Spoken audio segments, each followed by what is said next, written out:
सभी को जय हिंद बच्चों। लाइव क्लास में आप लोग आइए, जुड़िए फटाफट। हम लोग स्टार्ट कर रहे हैं लाइव क्लास, जो आज 25वां सीरीज होगा, गुड नाइट सीरीज का। इसमें हेलो,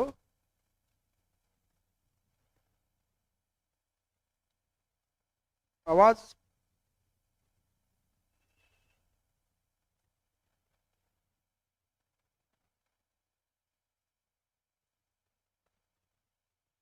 आवाज जा रहा है?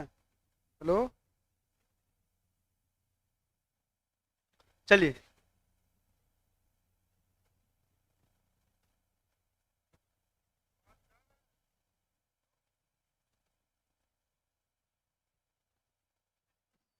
शुरू किया जाए।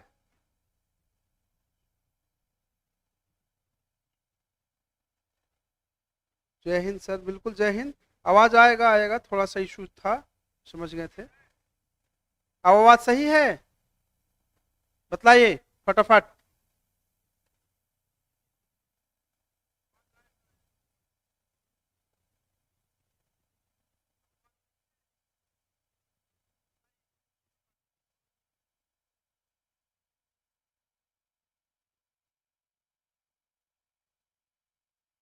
स्टार्ट किया जाए पढ़ाई, चलिए बतलाइए पहला का आंसर क्या होगा। पर बहुत इजी आज, देखिए एक चीज ध्यान दीजिएगा। आज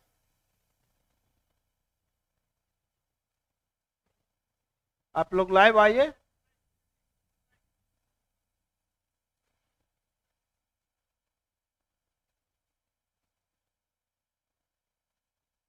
आज हम लोग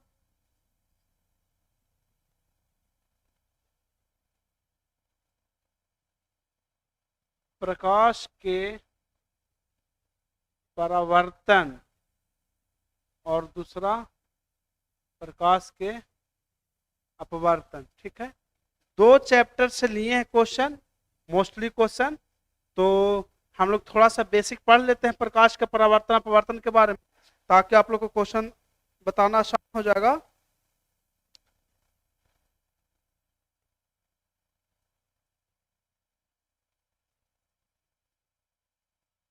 स्टार्ट किया जाए। देखिए थोड़ा सा प्रकाश के परावर्तन अपवर्तन के बारे में समझ लेते हैं, समझिएगा। मान लीजिए कि एक समतल दर्पण है, इस पे एक लंब डाला गया है, इस बिंदु को बोलते हैं आपतन बिंदु। इसको क्या बोलते हैं? आपतन बिंदु, ठीक। और यहाँ पे कोई किरण आपतित होता है, इसको बोलते हैं आपतित किरण। यहाँ से टकरा कर जो लौटती है उस किरण को बोलते हैं परावर्तित किरण। समझिएगा ध्यान से, आपतित किरण, परावर्तन, परावर्तित किरण। और इस बिंदु को बोलते हैं आपतन बिंदु। इस बिंदु क्या बोलते हैं? आपतन बिंदु। और इस आपतन बिंदु पर डाला गया लंब को क्या बोलते हैं? अभिलंब।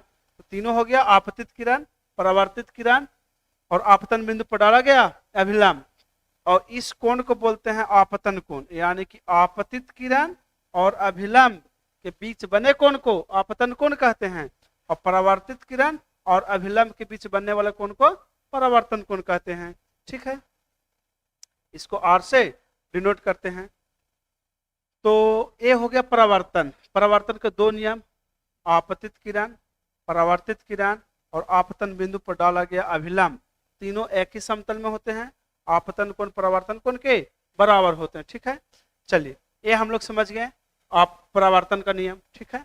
दूसरा है अपवर्तन का नियम। दूसरा क्या है? अपवर्तन का नियम। तो अपवर्तन का नियम में क्या है देखिएगा। अपवर्तन के नियम में क्या है कि जब प्रकाश एक माध्यम से, मान लीजिए विरल माध्यम है और इस सघन माध्यम है, ठीक है। तो जब एक माध्यम से दूसरे माध्यम जाता है तो क्या होता है? जाना चाहिए सीधे, लेकिन जाता नहीं, पूर्व पथ से क्या हो जाता है? विचलित हो जाता है। तो सघन माध्यम में अभिलंब की ओर क्या हो जाता है? मुड़ जाता है। इस घटना को बोलते हैं अपवर्तन। इसको क्या बोलते हैं? अपवर्तन बोलते हैं। रिफ्रैक्शन, क्या बोलते हैं? रिफ्रैक्शन। प्रकाश के परावर्तन को बोलते हैं रिफ्लेक्शन, ठीक है। तो अब तो देखिए, पहला हम लोग समझे प्रकाश का परावर्तन, दूसरा समझे प्रकाश का अपवर्तन। तो अपवर्तन किसे कहते हैं? तो आपतित किरण जब किसी एक माध्यम से दूसरे माध्यम में जाती है तो क्या होती है? पूर्व पथ से विचलित हो जाती है। इस कोण को बोलते हैं आपतन कोण और इस कोण को बोलते हैं अपवर्तन कोण। इस कोण को क्या बोलते हैं, यानी कि आपतित किरण और अभिलंब के बीच बने कोण को आपतन कोण कहते हैं, और अपवर्तित किरण और अभिलंब के बीच बने कोण को अपवर्तन कोण कहते हैं। ठीक है, अब समझिएगा। तो हम लोग परावर्तन समझे, अपवर्तन समझे, अब थोड़ा सा दर्पण के बारे में समझ लेते हैं, समझिएगा। उसके बाद फटाफट हम लोग क्या कर लेंगे, क्वेश्चन कर लेंगे। बहुत इजी है। टोटल आज क्वेश्चन प्रकाश के परावर्तन अपवर्तन से है। जो आज 10th क्लास के स्टूडेंट होंगे वो भी देख सकते हैं। पूरा फर्स्ट चैप्टर का खाली क्वेश्चन लिया गया। क्या क्वेश्चन, 50 क्वेश्चन सिर्फ परावर्तन और अपवर्तन से। न्यूमेरिकल भी कुछ है। क्या समझे, आपको बहुत सारा कॉन्सेप्ट क्लियर होगा कि देखिए समझिएगा। गोलीय दर्पण दो प्रकार के, एक अवतल दर्पण और एक उत्तल दर्पण। जब बाहर में हम लोग कलाई कर देंगे तो ये अवतल दर्पण बनेगा, वो अंदर में कलाई कर देंगे तो उत्तल दर्पण बनेगा। अब देखिए ये हो गया अवतल दर्पण। और गोलीय दर्पण जिस गोले का भाग होता है उसके केंद्र को क्या कहते हैं, वक्रता केंद्र कहते हैं। ठीक है, ये सब कुछ मुख्य पॉइंट हो गया। ये हो गया ध्रुव, ये हो गया सी, और ये हो गया एफ। ये हो गया अवतल दर्पण और ये हो गया उत्तल दर्पण। तब तक आप लोग ज्वाइन करिए फटाफट। चलिए तो क्वेश्चन किया जाए। चलिए क्वेश्चन करिए। पहला क्वेश्चन क्या होगा, प्रकाश के परावर्तन के कितने नियम है। तो बहुत सिंपल है, प्रकाश के परावर्तन कितने नियम, 1 2 3 4। तो आप लोग जानते होंगे प्रकाश के परावर्तन कितने नियम, 2 नियम। प्रकाश के परावर्तन कितने नियम, 2 नियम होते हैं। ठीक है, गोलीय दर्पण फोकसांतर वक्ता त्रिज्या के बीच संबंध क्या होता है। तो फोकस और वक्ता त्रिज्या के बीच एफ बराबर होता है r/2, यानी r बराबर 2f। तो जो भी फार्मूला आपको दिया हुआ है उसमें आप चेक कर लीजिए। ठीक है, f बराबर r/2 या r बराबर 2f। तो आंसर क्या हो गया, देखिए यहाँ पे f बराबर 2/r है इसलिए नहीं होगा, f बराबर r भी नहीं होता है, r बराबर f/2 भी नहीं होता। तो आंसर क्या हो गया, ए। आंसर क्या हो गया, ए। ठीक है, किस दर्पण द्वारा प्रतिबिंब सीधा एवं छोटा होता है। किस दर्पण द्वारा प्रतिबिंब सीधा और छोटा होता है। ठीक है, तो किस दर्पण द्वारा प्रतिबिंब सीधा और छोटा होता है समझिएगा, ध्यान दीजिएगा, बता देते हैं सब बात। अवतल दर्पण, अवतल दर्पण में सीधा भी बनता है और उल्टा भी बनता है, छोटा भी बनता है बड़ा ही बनता है। लेकिन इसमें क्या कर रहा है कि सीधा और छोटा, सीधा और छोटा, बड़ा नहीं। तो उत्तल दर्पण में, किस दर्पण में, उत्तल दर्पण में सीधा और छोटा बनता है। कैसा बनता है, सीधा और छोटा प्रतिबिंब बनता है। अब देखिए सीधा उल्टा, इसमें छोटा बनता है बड़ा भी बनता है, किसमें, अवतल दर्पण में। ठीक है, सिर्फ उत्तल दर्पण ही ऐसा है जिसमें छोटा सिर्फ छोटा बनता है, बड़ा नहीं बनता है। समतल दर्पण में सिर्फ बराबर बनता है, सिर्फ बराबर। ठीक, तो आंसर क्या हो गया, किसी दर्पण द्वारा बराबर तो सीधा और छोटा, उत्तल अवतल समतल, इनमें से कोई नहीं, बताइए। तो 3 का है, बिल्कुल सही आंसर है। चलिए तो पहला का आंसर हो गया प्रकाश का परावर्तन कितने नियम, 2 नियम। गोलीय दर्पण में फोकस त्रिज्या वक्तक के बीच समांतर r बराबर 2f, यानी f बराबर r/2 या r बराबर कितना 2f, एक ही बात हुआ।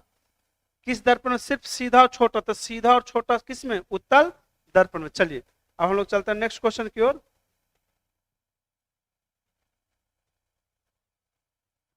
अवतल दर्पण है, नेक्स्ट क्वेश्चन बताइए। अवतल दर्पण है, अभिसारी अपसारी, अभिसारी अपसारी दोनों, इनमें से कोई नहीं, बताइए फटाफट। अवतल दर्पण है तो देखिए समझिएगा,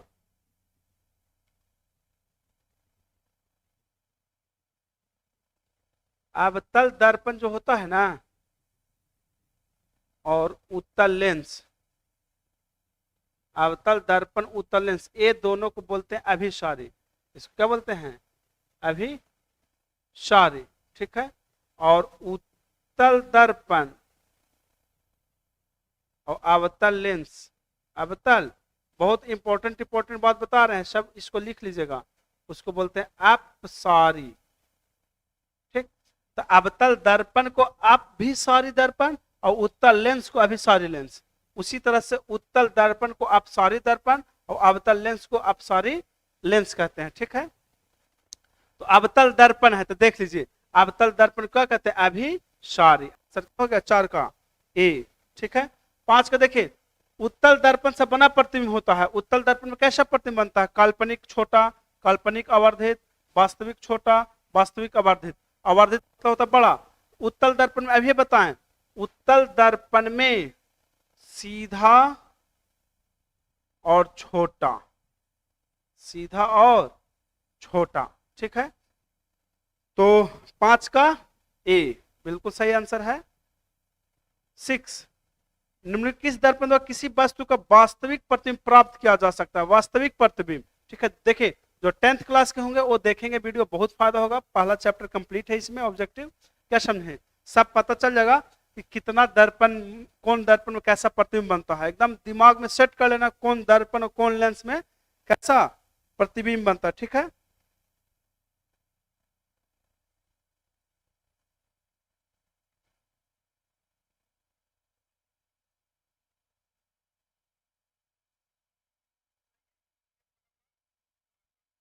चलिए तो निम्नलिखित किस दर्पण द्वारा किसी वस्तु का वास्तविक प्रतिबिंब, आंसर क्या हो जाएगा बताइए। 6 का बी अवतल दर्पण बिल्कुल सही आंसर है, अवतल दर्पण होगा। ठीक है, चलिए अगला क्वेश्चन बढ़ते हैं हम लोग। निम्नलिखित किसमें बड़ा और वास्तविक प्रतिबिंब बनता है, तो देखिए अभी हम लोग पढ़ रहे थे कि बड़ा और वास्तविक, तो बड़ा और वास्तविक किसमें, समतल दर्पण में बराबर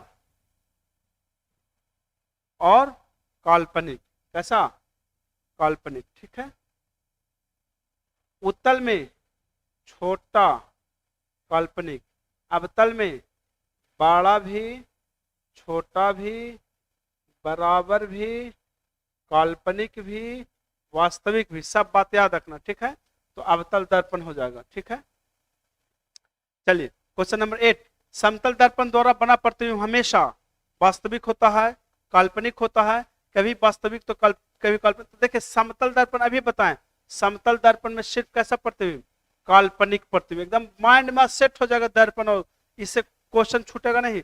और किसी भी एग्जाम में लाइट से सबसे ज्यादा क्वेश्चन आता है। ठीक है, तो समतल दर्पण में कैसा प्रतिबिंब, सिर्फ काल्पनिक प्रतिबिंब। आंसर क्या हो गया बी 8 का।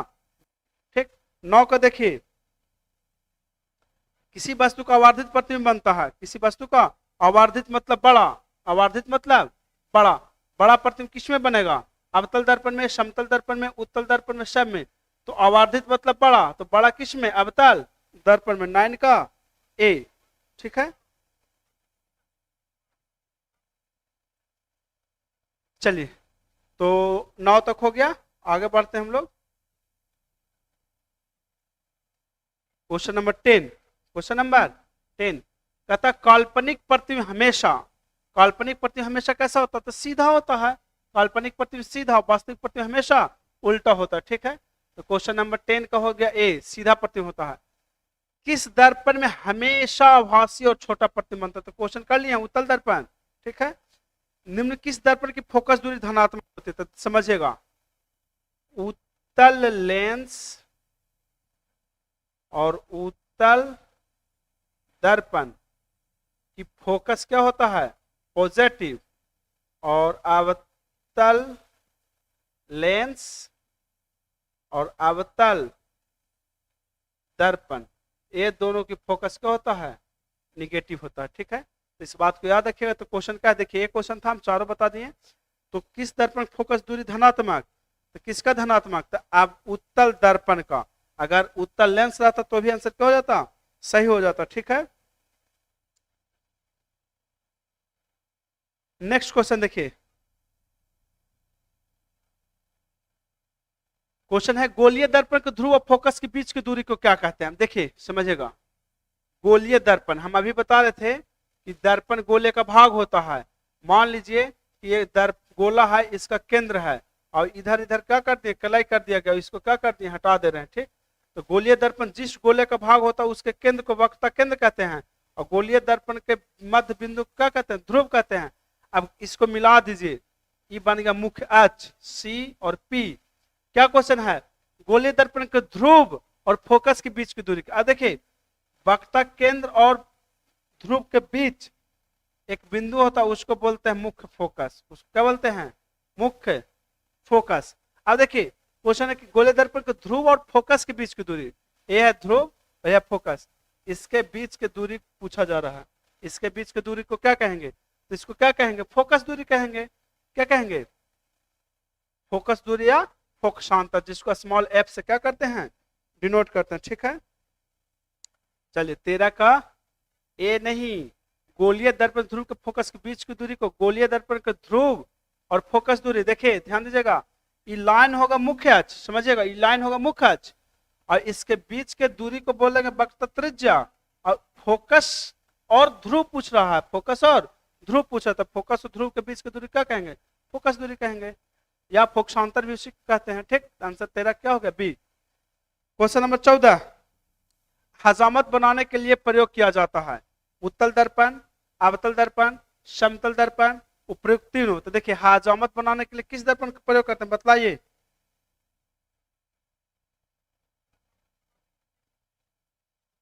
किसका प्रयोग करते हैं हजामत बनाने के लिए, उत्तल दर्पण, अवतल दर्पण।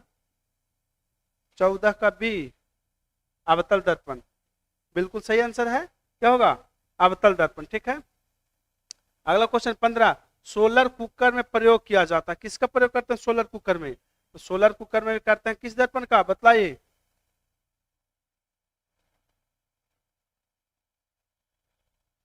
सोलर कुकर प्रयोग करते हैं हम लोग किसका, अवतल दर्पण का, किस दर्पण का, अवतल दर्पण का। ठीक है, तो 15 का आंसर हो गया ए, बिल्कुल सही है।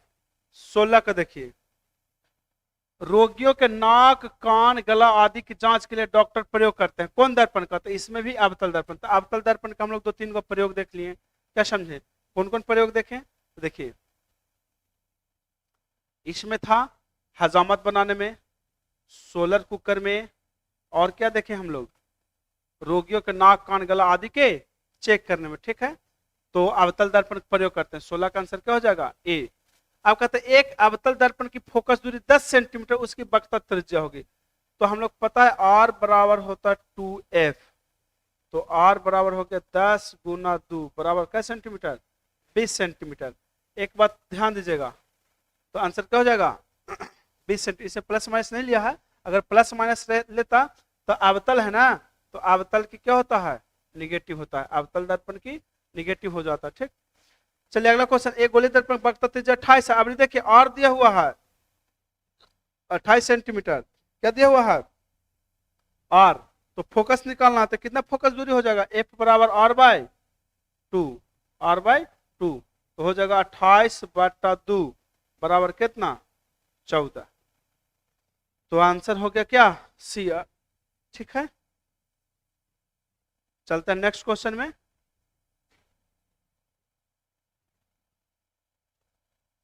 19 देखिए न्यूमेरिकल है। ठीक है, क्या क्या क्वेश्चन है 19 में, देखिएगा 10 सेंटीमीटर फोकस दूरी, तब एफ लिख लेते हैं 10 सेंटीमीटर, एफ कितना लिख लिए 10 सेंटीमीटर। अवतल दर्पण है, तो अवतल दर्पण में हम लोग को क्या पता है कि अवतल दर्पण फोकस निगेटिव होता है। ठीक है, ये हो गया कितना सेंटीमीटर, 10 सेंटीमीटर। ठीक, दर्पण के सामने 20 सेंटीमीटर की दूरी पर रखा गया, यू बराबर कितना सेंटीमीटर, 20 सेंटीमीटर, और यू हमेशा क्या होता है, निगेटिव होता है। ठीक है, तो प्रतिबिंब बनेगा भी बराबर व्हाट, तो दर्पण सूत्र लगाएंगे 1/v प्लस 1/u बराबर 1/f। ध्यान दीजिएगा 1/v बराबर 1/f माइनस 1/u।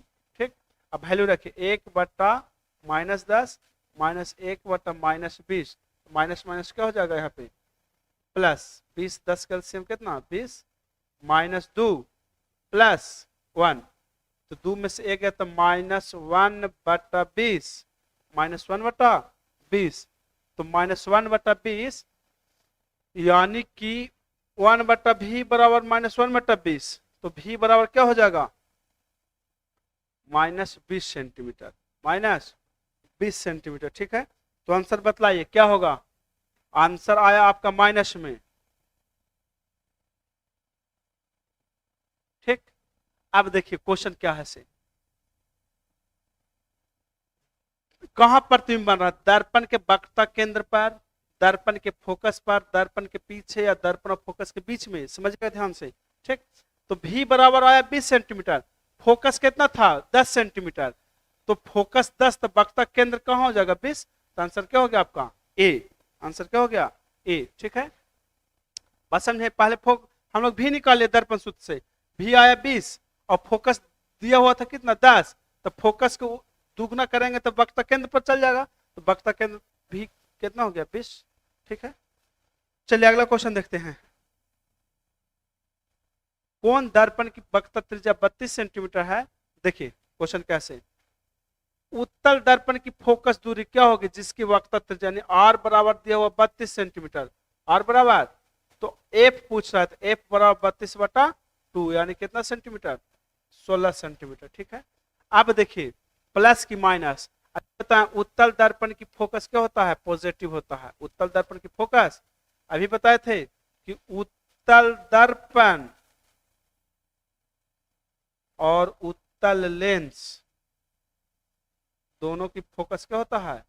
पॉजिटिव होता है। ठीक है, अगला क्वेश्चन देखिएगा तो आंसर क्या हो जाएगा? प्लस वाला, तो प्लस कितना कितना आया? 16 ना, प्लस 16। ठीक, आंसर 20 का क्या हो गया? सी।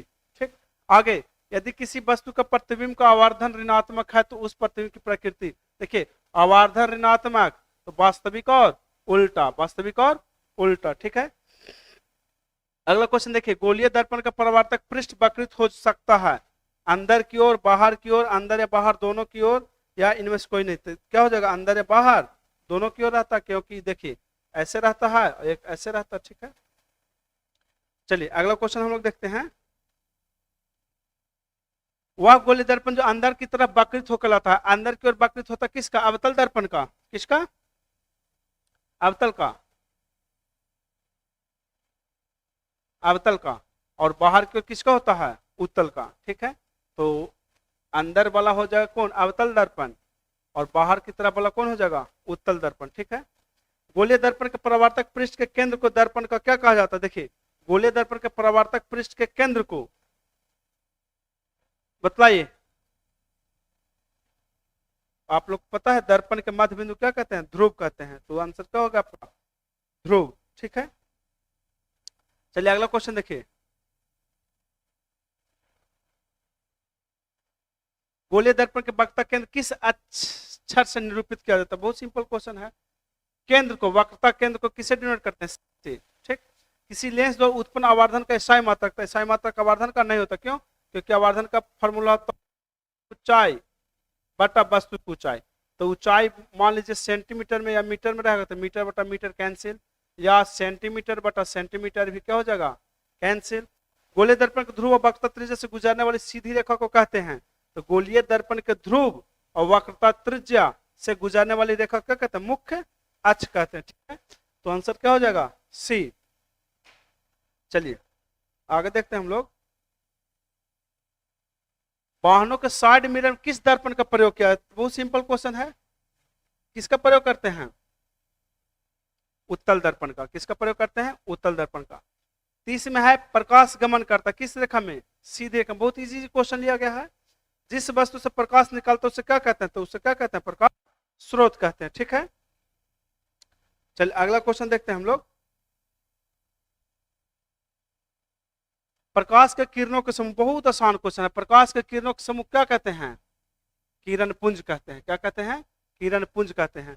और किरणों के पथ दर्शाने वाले चित्रों को कहा जाता है, क्या कहते हैं? बताइए। प्रकाश के किरणों के समूह को किरण पुंज कहते हैं, और प्रकाश के किरणों का पथ दर्शाने वाला चित्र को क्या कहते हैं? किरण आरेख, किरण पुंज, फोकस, या इनमें से सभी? बताइए।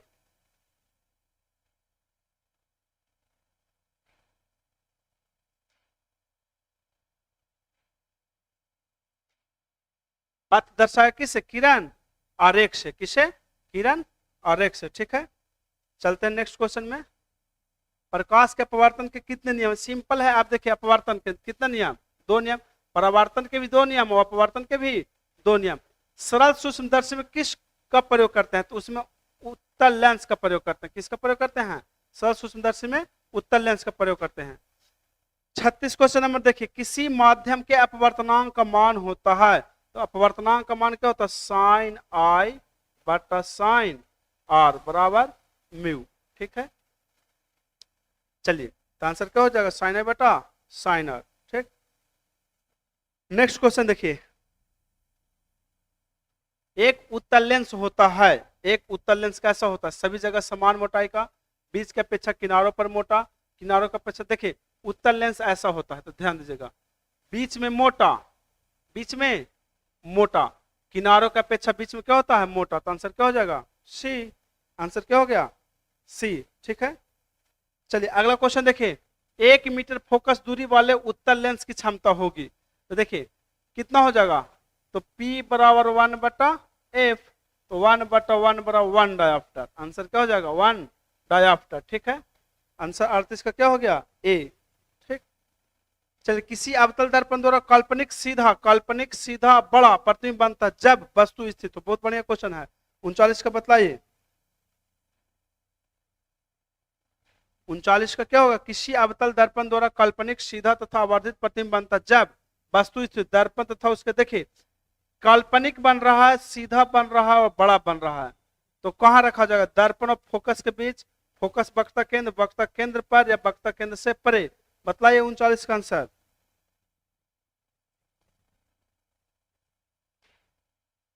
39 का आंसर बतलाइए फटाफट।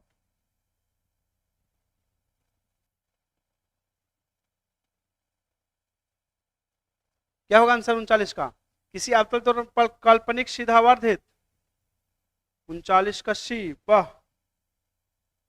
बतलाइए 39 का आंसर। वक्ता केंद्र पर होगा तो प्रतिबिंब तो वक्ता केंद्र पर ना बनेगा जी, तो जहां वस्तु है वहीं प्रतिबिंब बनेगा, बराबर ना बनेगा। क्वेश्चन क्या है कि काल्पनिक सीधा और बड़ा प्रतिबिंब बन रहा है। ठीक है, 39 का आंसर दीजिए फटाफट।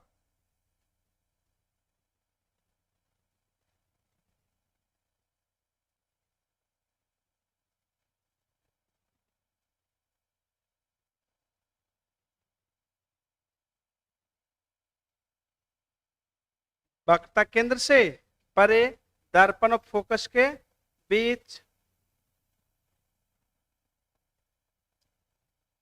सागर डी, वक्ता केंद्र से परे। ठीक है, वक्ता केंद्र से परे। ठीक, चलिए क्वेश्चन नंबर 40, जब प्रकाश की किरण हवा से कांच में प्रवेश करती है तो मुड़ जाती है, अभिलंब से दूर, अभिलंब के निकट, अभिलंब के समांतर, इनमें से कोई नहीं। तो देखिए हवा से कांच में, हवा से कांच में, तो हवा हो गया विरल और कांच हो गया सघन। ठीक, तो देखिए कहां मुड़ेगा, विरल से सघन में, क्या बताया, सघन में सटता है, सघन में सटता है, तो अभिलंब की ओर क्या हो जाएगा, मुड़ जाएगा। ठीक, तो क्या हो जाएगा, अभिलंब के निकट। 40 का, चलिए 41 का बताइए, निर्गत किरण अभिलंब के बीच के कोण को कहते हैं, तो निर्गत किरण और अभिलंब के बीच के कोण को क्या कहेंगे, निर्गत कोण कहेंगे। ठीक है, 41 का सी। चलिए 42 का आंसर बताइए, सरल सूक्ष्मदर्शी किसका प्रयोग करते हैं, तभी बता दिए, किस लेंस का, उत्तल लेंस का। 42 का आंसर क्या हो गया, डी। ठीक है, 43 देखिए, किसी लेंस के द्वारा सिर्फ काल्पनिक प्रतिबिंब बनता है, किस लेंस में, उत्तल, अवतल, बाइफोकल, तो आंसर क्या हो जाएगा, किस लेंस में सिर्फ काल्पनिक प्रतिबिंब। देखिए दर्पण कहेगा तो उत्तल और समतल, और ये हो गया दर्पण, क्या हो गया, दर्पण, और लेंस कहेगा तो अवतल, अवतल। ये लेंस, ये तीनों में सिर्फ काल्पनिक, सिर्फ सिर्फ काल्पनिक। ठीक है, तो लेंस पूछ रहा है ना, तो लेंस हो जाएगा किस में, अवतल लेंस। ठीक है, चलिए 43 का बी, लेंस था ना, लेंस था, परावर्तन के नियम निर्धारित होता है, तो आपतन कोण परावर्तन कोण के बराबर होता है, काल्पनिक प्रतिबिंब होता है हमेशा सीधा। ठीक है, चलिए अगला क्वेश्चन देखते हैं हम लोग, अवतल लेंस की क्षमता होती है ऋणात्मक धनात्मक, तो बताएं अभी ही कि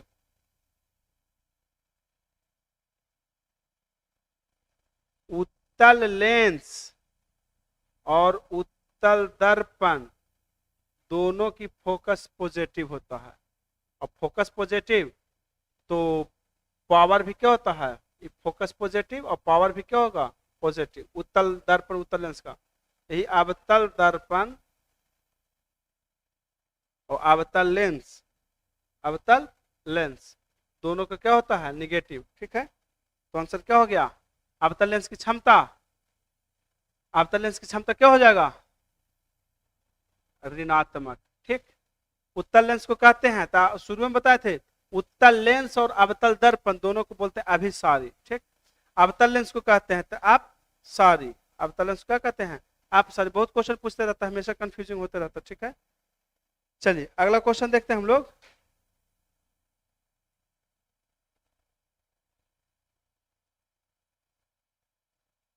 आप देखिए 49-50 क्वेश्चन है कि किसी गोलीय दर्पण तथा किसी पतले गोलीय लेंस दोनों की फोकस दूरी -15 सेंटीमीटर दर्पण लेंस संभव। तो देखिए अभी बताएं, फोकस निगेटिव कौन होगा, अवतल दर्पण का और अवतल लेंस का।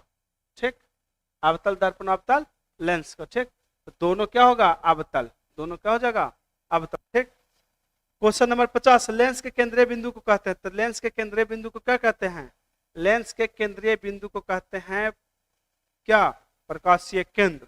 देखिए अगर दर्पण के केंद्रीय बिंदु कहता तब क्या हो जाता, ध्रुव, लेकिन लेंस के केंद्रीय बिंदु कहेगा तो क्या हो जाएगा, बताइए क्या हो जाएगा, प्रकाशिक केंद्र। ठीक है, तो हम लोग का आज का सेशन तो समाप्त हो गया, जस्ट अभी मैथ स्टार्ट होगा। क्या समझे, जो सर रेशियो पढ़ाए थे, तो उसके बाद 8:30 से आप लोग ज्वाइन कर लीजिएगा, मैथ का क्लास चलेगा। देखिए लाइव आएंगे तो आएंगे, नहीं तो फिर हो सकता है रिकॉर्डेड भी हो सकता है। तो आप लोग का टाइम 8 बजे से रहेगा, गुड नाइट सीरीज का जो हम लोग चला रहे थे वो 8 बजे से ही रहेगा। हम लोग मने उसका टाइम चेंज नहीं है, 8 से 8:45 या जो भी होगा 8:40 तक वो रोज चलेगा आपका साइंस वाला। बात समझे, साइंस वाला 8 से ही चलेगा, आप लोग डेली लाइव आ जाइएगा। जिस दिन से कहें उस दिन सब गड़बड़ गड़बड़ हो गया, कुछ लोग आ रहे हैं लाइव, कुछ लोग नहीं आ रहे हैं, तो आप लोग फटाफट लाइव डेली आइए 8 से। क्या समझे, चलिए ठीक है, तो मिलते हैं हम लोग कल 8 बजे। आप लोग रेडी रहिएगा, 8 बजे से हम लोग लाइव आ जाएंगे, 8 बजे से पढ़ाई लिखाई शुरू। ठीक है, तो चलते हैं, मिलते हैं कल, तब तक के लिए जय।